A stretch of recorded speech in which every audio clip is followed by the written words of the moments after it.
আহি এখন খলঙি নদী পাইছোঁ। খলঙি নদী পানী পাৰ হৈছোঁ। এতিয়া পানী ইমান দ নহয়, কিন্তু বোকা আছে। বোকা পাৰ যাবলৈ ওলালোঁ। একদম ডাঙৰ ৰাস্তা বাটাৰ্ছ মোড। নমস্কাৰ বন্ধুসকল, হুইলছ ফৰ লাইফলৈ আপোনালোকক স্বাগতম জনাইছোঁ। Welcome to my channel wheels for life, বিন্দাছ জিন্দগী। এই আজি দেওবাৰ বুলি ওলাইছোঁ অকণমান। এখন চেঁচা দলঙৰ ওপৰত পাইছোঁহি। এইফালে ভিতৰে আজি গৈ হোলেঙি পাম বুলি ভাবিছোঁ। আপোনালোকক কৈ যাম বাৰু হোলেঙি একচুৱেলি ক'ত কি হয়। জনাখিনিয়ে বাৰু জানে, নজনাখিনিক মই অকণমান থুলমূলকৈ অকণমান কৈ যাম। এইটো ৰাস্তাই এখন দলং নতুনকৈ বনাই হৈছে, জাষ্ট যে পাৰ হৈ আহিলোঁ। হোলেঙিত এটা এয়াৰপৰ্টৰ পূৰ্ণোদ্যমে কাম চলি আছে।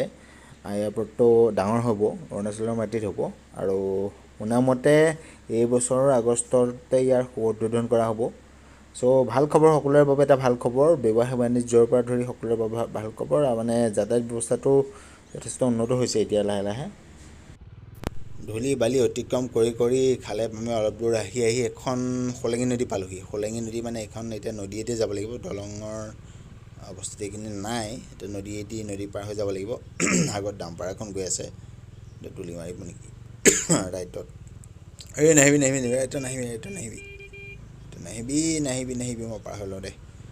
এতিয়া নদীখন আমি গ'ল পাই দ নহয় এখন পাহাৰীয়া নদী, দ নহয়। বোকাও নাথাকে, বালি অলপ থাকে আৰু এইখিনি অলপ বোকা আছে। যি নহওক আগবাঢ়ি যাওঁ। এতিয়া গৈ আমি হোলেঙি পাম। হোলেঙিৰ পৰা লেফ্টত যাম আমি দেই।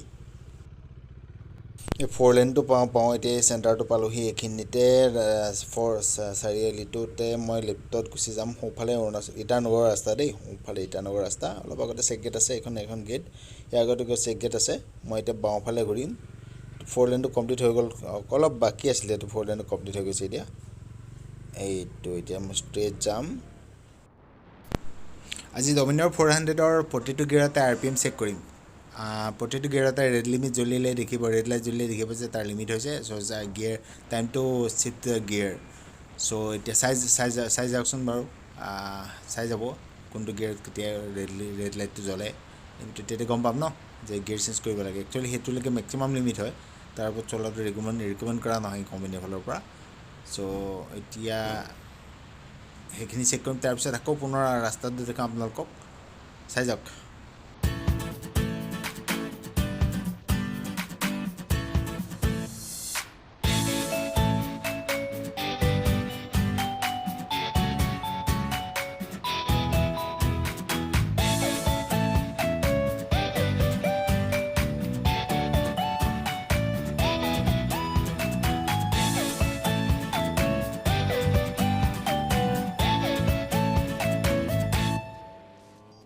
মোৰ লগ পালেই ভাইটি কিছুমানে সোধে যে কিমান হ'লকৈ দবাইছে দাদা, কিমান দিয়ে মাইলেজ দাদা।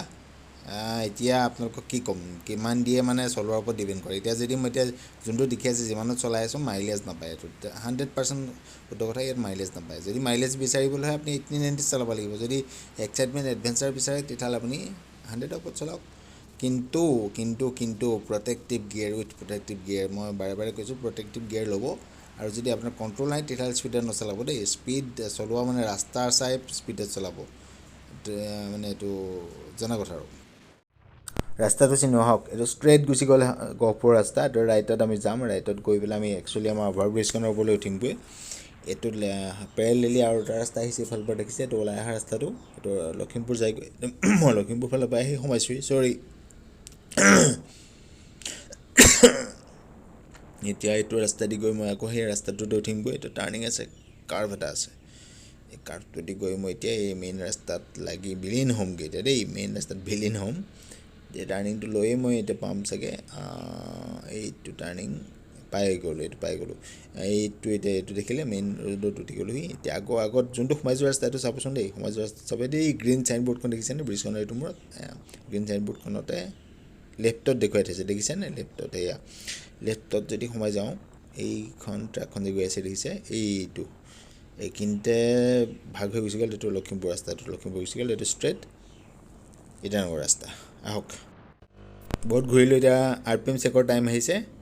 Let's check the RPM।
RPM test is over so' এতিয়া যাব ওলালোঁ মই ঘৰলৈ দেই এইফালেদি লেফ্টত মই এতিয়া টাৰ্ণ ল'ম দলংখনৰ ব্ৰিজখনৰ তলেদি ওলাই গৈ পেলাই মই এইটো লখিমপুৰ ৰাস্তাটোত কানেক্ট হ'মগৈ এইটোৱেদি গৈ পেলাই এতিয়া দেখিছে অথনি ইয়াৰ কাষৰ ৰাস্তাটোৱেদি আহিছিলোঁ মই ওপৰত উঠিবৰ কাৰণে এতিয়া এইটোৱেদি গৈ সেইটো কাষৰ ৰাস্তাটোৱেদি লেফ্টৰ ৰাস্তাটোৱেদি গৈ মই আগৰ ৰাস্তাটো ওলামগৈ বাৰু যি কি নহওক ভাইটিসকল যোনসকল ৰাইডাৰ বা মানে বাইক ভাল পোৱাসকলৰ বাবে এটা ছাজেশ্যন যে তোমালোকে ডিউক 390 আৰু ডমিনাৰ 400ৰ মাজত মানে কোনখন কিনিম বা যদি কিবা পাজল আছে মই ইয়াৰ নেক্সট ব্লগটোত মই D400 1 year অলৰেডি মোৰ কমপ্লিট হৈছে এই হ'ব মানে তাৰ এটা ৰিভিউ লৈ আহি আছোঁ মই এবছৰ চলাই কি পালোঁ কি নাপালোঁ চ' তাৰ ওপৰত চাই পেলাই তোমালোকে এটা ডিচিজন ল'ব পাৰিবা কি লোৱা উচিত বাজেট কোনটোত কিমান কি কথা কি বতৰা গোটেইখিনি মই সামৰি পেলাই ভিডিঅ'টো দিম চ' তেতিয়ালৈকে চাই থাকিবা দেই যাব ওলালোঁ